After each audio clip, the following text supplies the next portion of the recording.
There is something inside you, something deep, something quiet, that the world has spent your entire life trying to convince you was too much, too sensitive, too intense, too serious, too emotional. And most of us at some point, believed them. This video is for the moment you stop. If you're watching this, there's a good chance you felt like you were born into the wrong world. Like everyone around you is speaking a language you understand perfectly. But when you try to speak yours back, it just doesn't land. You feel things other people don't even notice. You pick up on shifts in the room, on what wasn't said, on what someone is trying to hide. You love deeply. You think deeply. And sometimes you feel like you're carrying more than you were ever meant to. You are an INFJ woman, and you are rarer than almost anyone you've ever met. In this video, I want to share 7 truths about being an INFJ woman that I wish someone had told me sooner. Not the surface level descriptions, the real ones, the ones that live underneath everything. Stay with me. Truth has honed your depth was never the problem.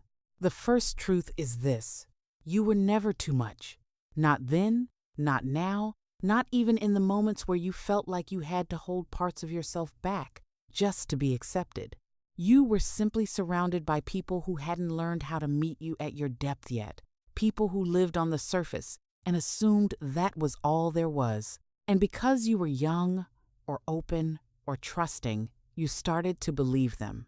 You don't just see people, you feel them. You notice the pause before someone answers, the slight shift in their tone, the way their energy changes when something is wrong, even if they say they're fine. You read between words without trying. You understand emotions that were never spoken out loud. And to you, that feels normal. But to others, it can feel intense, even overwhelming. So somewhere along the way, you adapted. You softened your reactions. You second-guessed your instincts. You told yourself you were overthinking, overfeeling, overreacting. You learned to apologize for noticing too much, for caring too deeply, for being affected by things that other people seem to brush off so easily. But that depth you tried to quiet down, that wasn't something that needed fixing. It was something that needed understanding. Because what you carry is not weakness, it's awareness. It's emotional intelligence at a level most people never take the time to develop. It allows you to see truth quickly, sometimes instantly. It lets you love people in a way that feels safe and real. It gives you the ability to connect beyond small talk, beyond appearances, beyond pretense. You don't just interact with people. You experience them. The world may have told you to shrink it, to tone it down, to be less, so you could fit more easily into places that were never built for you. But the truth is, nothing about you was ever too much. It was simply too real for the wrong environments. And the moment you stop trying to make yourself smaller is the moment you start realizing just how powerful that depth has always been. And the second truth, this one explains so much of what you've been feeling. Listen closely. Truth #2, your loneliness is not proof something is wrong. INFJ women are some of the loneliest people in the world. And I don't say that to make you feel heavy. I say it because I want you to finally understand what that feeling actually is. It's not because you aren't loved. It's not because people don't care about you. It's because, most of the time, they don't fully understand you. You crave something deeper than most conversations ever reach. You want meaning behind words. You want to talk about what someone really feels, what they're afraid of, what they dream about when no one is watching. You want connection that goes beyond roles and small talk, beyond "how was your day?" into something real and honest. And when that kind of connection isn't there, you feel it immediately. Most people aren't living at that level all the time, not because they're shallow, but because that's where they feel safe. Surface level interaction is easier. It asks less of them. It protects them. But for you, staying there too long feels empty, like you're skimming across something you were meant to dive into. And that difference, That space between how deeply you experience the world and how lightly most people move through it creates a kind of quiet loneliness. Not dramatic, not obvious, but constant. It's the feeling of being surrounded by people and still feeling unseen. But that loneliness is not proof that something is wrong with you. It's not a flaw in your personality. It's not something you need to fix. It's the natural result of perceiving life at a depth that isn't common. And while it has hurt you at times, while it has made you question yourself, it has also been shaping something inside you. Every moment you've spent alone with your thoughts, reflecting, feeling, trying to understand yourself and the world has been building an inner life that is incredibly rich. You were never empty, not even close. You were holding an entire world inside you, full of insight, emotion, and meaning. You just didn't always have someone who could step into it with you.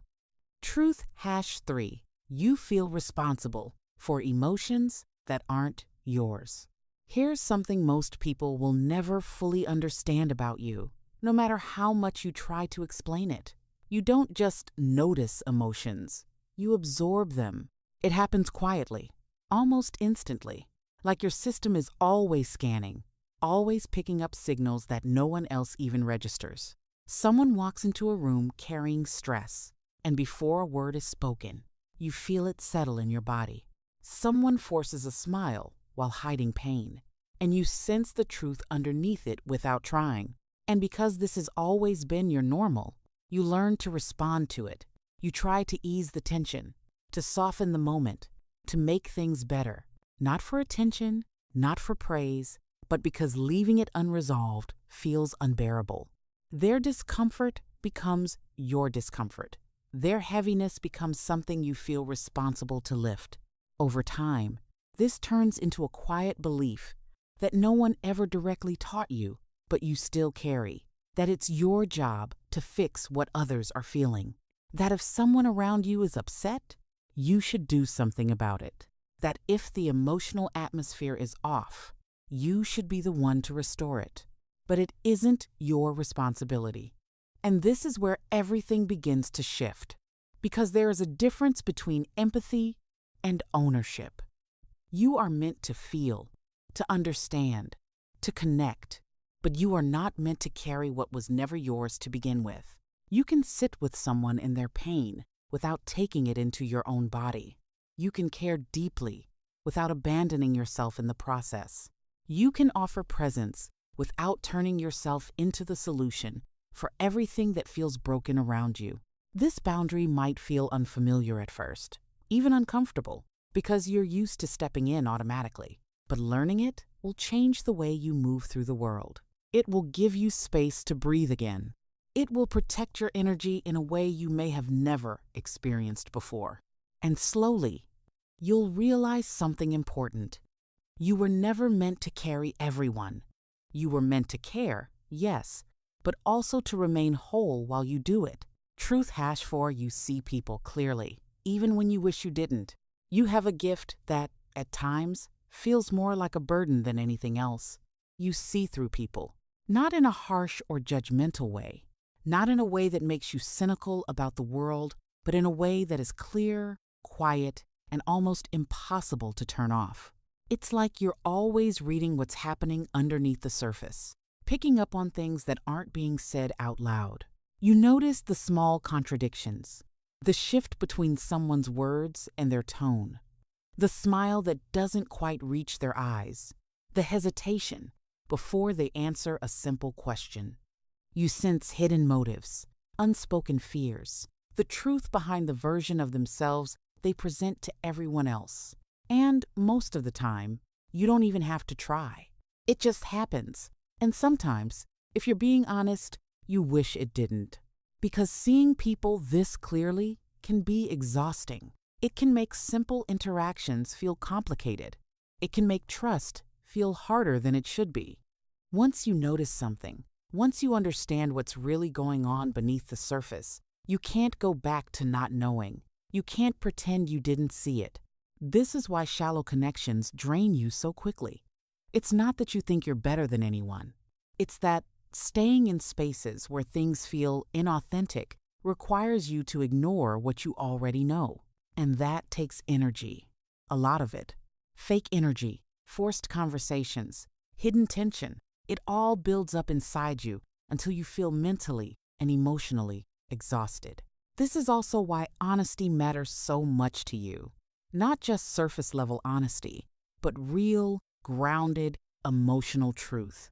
You don't just want people to be real with you. You need that to feel safe. You need to know that what you're sensing aligns with what's being said. Because for you, connection isn't just about being around people. It's about being with them in a way that feels true. And anything less than that, no matter how normal it looks from the outside, will always feel like something is missing. If this is resonating, if you're sitting there quietly thinking, "This is me," subscribe. This space is for you. For the deep feelers, the quiet observers, the ones who were never fully seen. And I want you here. Truth #5, you were never meant for surface level living. You've probably tried, at different points in your life, to be more normal, more easygoing, more casual, less intense. You watched how other people interacted, how they kept things light, how they didn't seem to think too deeply about everything, and part of you wondered if maybe that was the easier way to live. So you adapted. You held back your deeper thoughts. You kept conversations on the surface. You told yourself not everything needed meaning.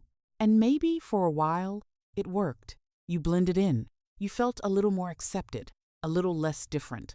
On the outside, everything looked fine. But internally, something never quite settled. There was always a quiet feeling that you were only showing a fraction of who you really were, like you were editing yourself, just enough to fit into spaces that didn't fully match you.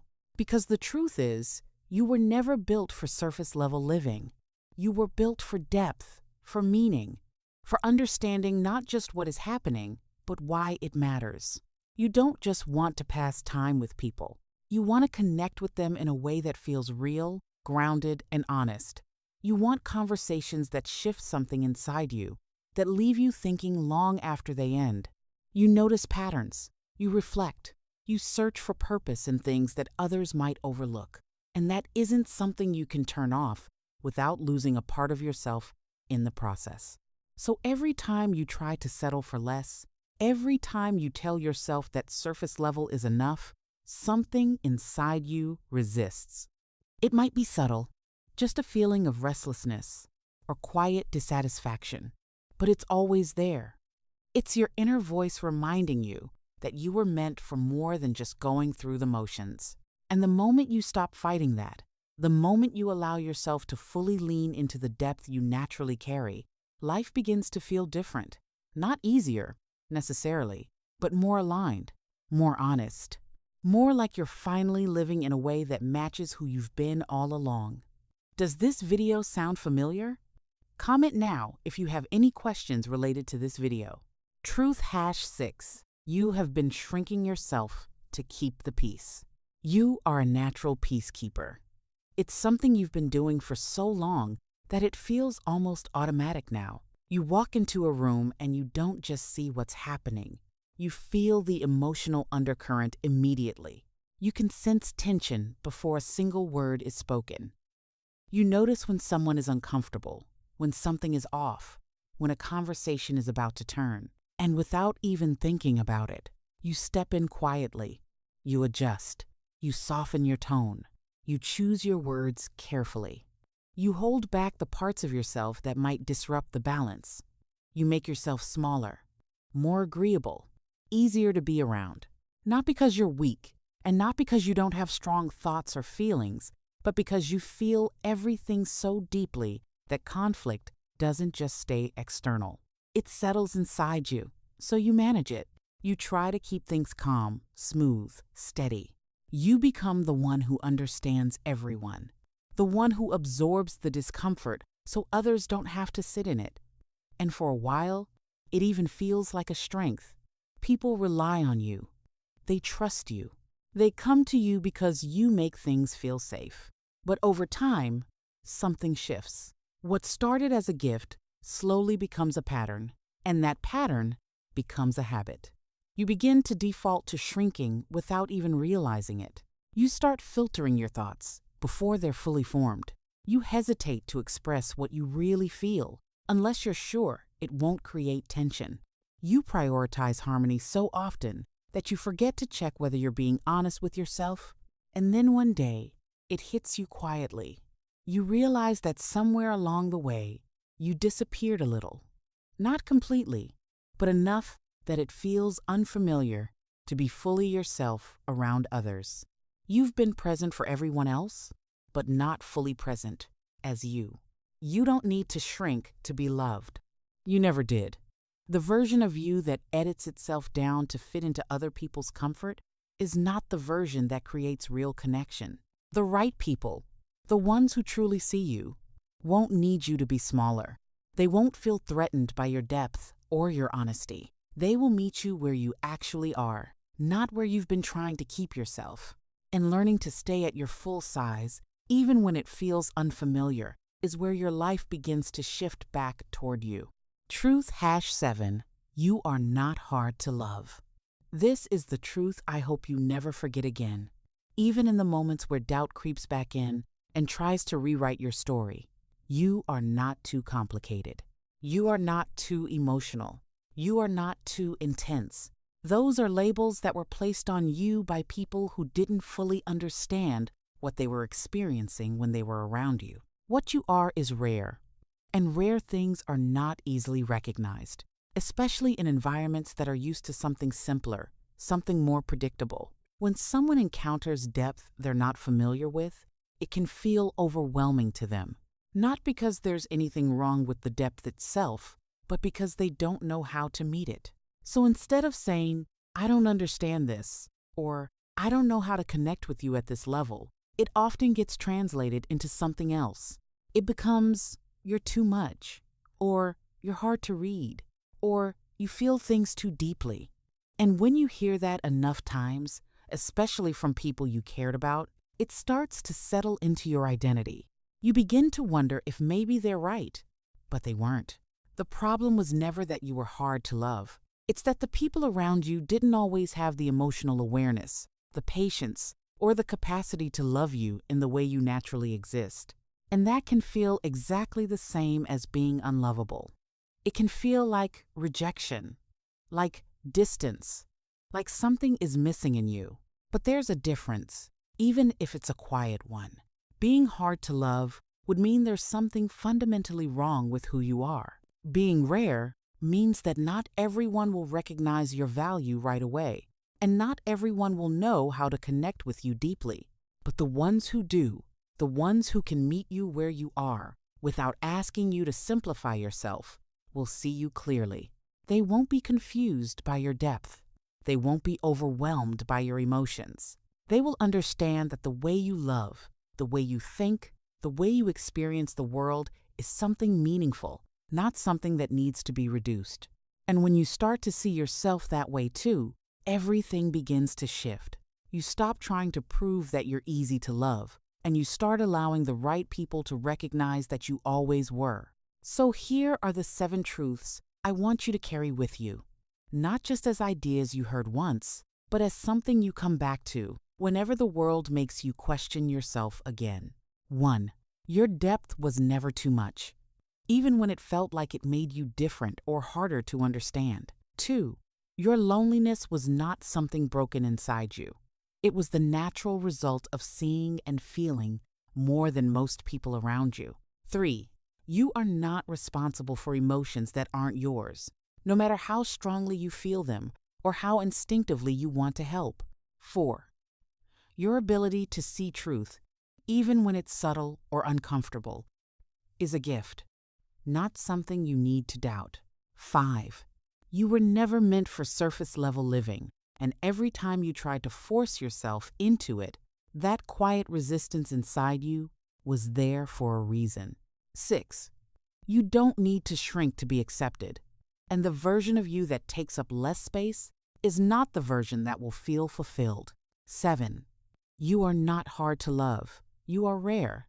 And that changes everything about how you should see yourself. If you've spent your life feeling unseen, like you were always just slightly out of sync with the people around you, like you understood them more than they understood you, I want you to know that there is nothing wrong with the way you are.